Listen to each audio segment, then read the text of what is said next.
Hi hello Telangana రాష్ట్ర ప్రజలందరికీ నమస్తే, గుడ్ మార్నింగ్. ఈరోజు మన ప్రజావాణి తెలుగు దినపత్రికలో మెయిన్ పేజ్ అండ్ వార్తా విశేషాలు ఎట్లా ఉన్నాయి.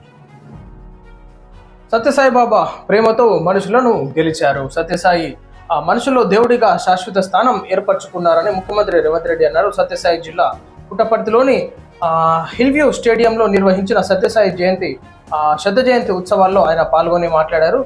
శత జయంతి వేడుకలు అట్టహాసంగా ప్రారంభమయ్యాయి. సత్యసాయి మానవ సేవ మాధవ సేవ అని బోధించడమే కాకుండా అమలు చేశారని రేవంత్ రెడ్డి పేర్కొన్నారు. విద్య, వైద్యం, తాగునీటి సమస్యలను పరిష్కరించారని కొనియాడారు. జీవితంలో ఒక లక్ష్యాన్ని చేరడానికి అవసరమైన ధైర్యాన్ని వారు అందించారు. 140 దేశాల్లో సత్యసాయి బాబాకు భక్తులున్నారని తెలిపారు. వారు ప్రపంచ వ్యాప్తంగా సేవలు అందిస్తున్నారని అన్నారు. ఆలోచనల స్ఫూర్తిగా తీసుకోవడమే బాధ్యత.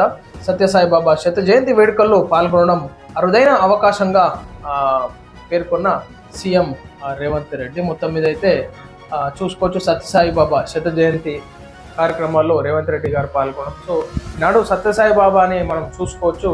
ఎన్నో సమస్యలకి తను ముందుండి ఒక మనుషులు దేవుని చేతిలో తిమ్మొక్తారు, కానీ మానవ రూపంలో ఉన్నటువంటి దేవుడిగా మనుషులు కొనియాడారు.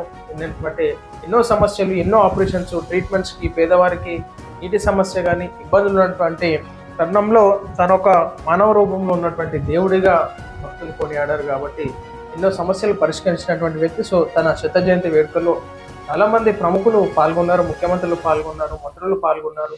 సో తనకంతా ప్రఖ్యాతి, తన యొక్క స్ఫూర్తిదాయకమైనటువంటి ఏది ప్రజల్లో చైతన్యపరచడం కానీ ఉన్నటువంటి దైవాత్మకంగా ఈనాడు ఎన్నో సేవా కార్యక్రమాలు చేయడం జరిగింది సత్యసాయి. దక్షిణాఫ్రికాలో ప్రధాని మోడీ బిజీ G20 శిఖరాగ్ర సమావేశంలో పాల్గొనేందుకు శుక్రవారం దక్షిణాఫ్రికాలోని జోహానస్బర్గ్ చేరుకున్న ప్రధాని మోడీ బిజీగా గడుపుతున్నారు. పలు దేశాల ప్రధానులతో సమావేశమై ద్వైపాక్షిక సంబంధాల గురించి చర్చలు జరుపుతున్నారు ప్రధాని మోడీ. ఆదివారం ఇటలీ ప్రధాని జార్జియా మెలోని, జపాన్ ప్రధానమంత్రి సెనే తకైచితో ద్వైపాక్షిక సమావేశాలు నిర్వహించారు. మొత్తం మీద దక్షిణాఫ్రికాలో ప్రధాని మోడీ బిజీ అన్నట్టు మనం చూసుకోవచ్చు. తెలంగాణ రైజింగ్ గ్లోబల్ సమ్మిట్ ఏర్పాట్లపై సీఎం రేవంత్ రెడ్డి కీలక ఆదేశాలు. తెలంగాణ రైజింగ్ గ్లోబల్ సమ్మిట్ ఏర్పాట్లను ముఖ్యమంత్రి యనమల రేవంత్ రెడ్డి పరిశీలించారు. అనంతరం ఈ సమ్మిట్ కు సంబంధించి పలు విషయాలపై అధికారులకు కీలక ఆదేశాలు ఇచ్చారు. అంతర్జాతీయ స్థాయిలో అత్యున్నత ప్రమాణాలతో ఈ సమ్మిట్ ను నిర్వహించాలని చెప్పారు. ప్రపంచవ్యాప్తంగా వివిధ దేశాల ప్రతినిధులు, అంబాసిడర్లు ఈ సమ్మిట్ లో పాల్గొనే అవకాశం ఉందన్నారు. సమ్మిట్ కు సంబంధించి ఏర్పాట్లలో ఎలాంటి ఇబ్బందులు కలగకుండా జాగ్రత్తలు తీసుకోవాలని సూచించారు. మొత్తం మీద అయితే తెలంగాణ రైజింగ్ గ్లోబల్ సమ్మిట్ల ఏర్పాట్లపై సీఎం రేవంత్ రెడ్డి గారు కీలక ఆదేశాలు చేసినట్టుగా చూసుకోవచ్చు. ఎందుకంటే ఈనాడు తెలంగాణ రైజింగ్ అంటే పెట్టుబడిదారులను, ఇండస్ట్రియలిస్ట్ని, మంచి మేధావులని ఆహ్వానించేటటువంటి ఆస్కారం ఉంటుంది. కాబట్టి ఈనాడు తెలంగాణ రాష్ట్రంలో పెట్టుబడులు పెట్టడానికి ఇతర రాష్ట్రాల నుంచి, అదేవిధంగా ఇతర దేశాల నుంచి కూడా రావడం జరుగుతుంది. సో మొత్తం మీద రైజింగ్ తెలంగాణ వ్యూహం ప్రజలకు కూడా తొందరగా చేరవేయాలి, ఉద్యోగ అవకాశాలు కల్పాలి, తెలంగాణను ఒక మంచి రోల్ మోడల్గా తీర్చిదిద్దాలి ఇతర రాష్ట్రాలతో అని చెప్పిస్తారు. మళ్ళీ భారీ వర్షాలు ఆంధ్రప్రదేశ్లో వరుణుడు వీడడం లేదు. ఆ రాష్ట్రంలో ఎక్కడో అక్కడ వర్షాలు పడుతూనే ఉన్నాయి. దక్షిణ అండమాన్ సముద్రంలో తీవ్ర అల్పపీడనం కొనసాగుతోంది. విపత్తుల నిర్వహణ సంస్థ ఆదివారం వెల్లడించింది. వర్షాలు పడేటటువంటి ఆస్కారం ఉందని చెప్పేసి తెలియజేస్తున్నారు వాతావరణ. సత్యసాయి కోట్లాది మంది జీవితాలను ప్రభావితం చేశారు. భగవాన్ సత్యసాయి సిద్ధాంతం ప్రపంచమంతా వ్యాపించిందని ఆంధ్రప్రదేశ్ ముఖ్యమంత్రి నారా చంద్రబాబు నాయుడు వ్యాఖ్యానించారు. సత్యసాయి ప్రేమ సిద్ధాంతాన్ని మనమంతా అర్థం చేసుకోవాలని, బాబా కోట్లాది మంది జీవితాలను ప్రభావితం చేశారని పేర్కొన్నారు. క్రమశిక్షణ, ప్రేమ, సేవాభావం గురించి సత్యసాయి చెప్పారని, సకల జనుల సంక్షేమాన్ని బాబా కోరుకున్నారని చెప్పారు. సో ఘనంగా ఆ కార్యక్రమాలను అయితే పూర్తి చేసుకున్నట్టుగా చూడొచ్చు. పీఠాలు కదిలిపోతాయి. స్థానిక సంస్థల ఎన్నికలకు మరి కొద్ది రోజుల్లో నగారా మోగనుంది. ఈ ఎన్నికల్లో గెలుపు కోసం అధికార విపక్షాలు కసరత్తుగా ప్రారంభించాయి.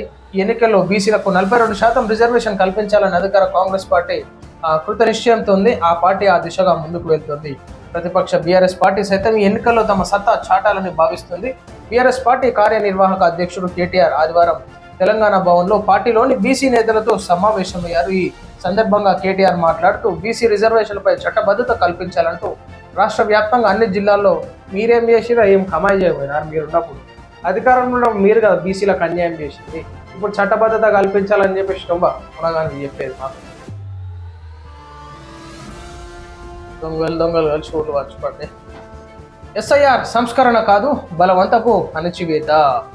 స్పెషల్ ఇంటర్న్షిప్ రివిజన్ పై కాంగ్రెస్ ఎంపీ రాహుల్ గాంధీ మరోసారి తీవ్ర స్థాయిలో విరుచుకుపడ్డారు. తీవ్రమైన పని ఒత్తిళ్ల కారణంగా పలువురు బూత్ లెవెల్ ఆఫీసర్లు ఆత్మహత్యలు పాల్పడుతున్నారు. ఉదాంతాలపై ఘాటుగా స్పందించారు.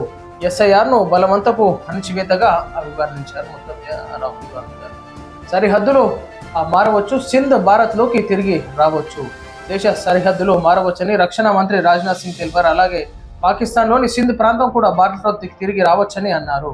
నాగరికత పరంగా సింధ్ ఎల్లప్పుడూ భారతదేశంలో భాగంగా ఉంటుందని స్పష్టం చేశారు. ఆదివారం జరిగిన ఒక కార్యక్రమంలో రాజ్నాథ్ సింగ్ మాట్లాడారు. 1947లో దేశ విభజన తర్వాత పాకిస్తాన్ కు వెళ్లిన సింధ్ ప్రాంతం, సింధ్ నది గురించి ఆయన ప్రస్తావించారు. సింధ్ భూమి నేడు భారత్ లో భాగం కావచ్చని, కానీ నాగరికత పరంగా సింధ్ ఎల్లప్పుడూ భారతదేశంలోనే భాగంగా ఉంటుంది.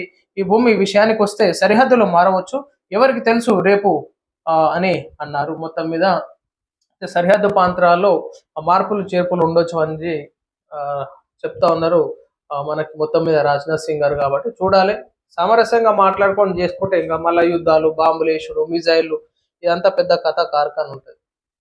ఏదైనా సామరస్యంగా మాట్లాడుకొని చేసుకుంటే అయిపోతుంది. సో ఇది ప్రజలారా, మనం చూస్తాను ఈరోజు మన ప్రజావాణి తెలుగు దినపత్రికలోని మెయిన్ పేజ్ అండ్ వార్తా విశేషాలు. నమస్తే.